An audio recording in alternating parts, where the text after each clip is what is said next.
Okay, so this is the part 8 of the story time about my Japanese friend whom I met on Hello Talk that actually went here in the Philippines. Before anything else, I just want to say I'm so sorry because I nakalimutan ko na gumagawa pala ako ng series about the story time. Sorry.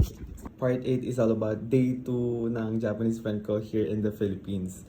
So day 2 I have classes sa umaga.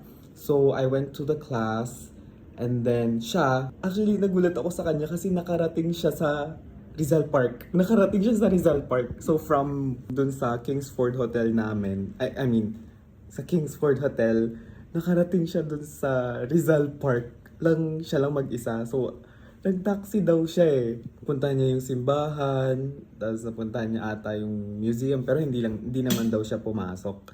Hindi siya pumasok dun sa museum. And then, ayun, habang nasa class ako, nakita ko yung story niya na may story siya na na nasa simbahan siya, tapos yun pala yun, grabe. Ako na-amaze ako talaga sa kanya kasi ayun, sanay na siya sa solo traveling and pang ilang bansa niya na yung Pilipinas. So, yeah, I guess that's normal for him. So, after ng class ko, ang plano dapat kasi namin is mag-ice skating. Pero, nung dumating kasi ako is 4 p.m. na and ang dami na talagang tao. Ayaw namin malate kasi ang plano namin mag-ice skating and mag-swimming.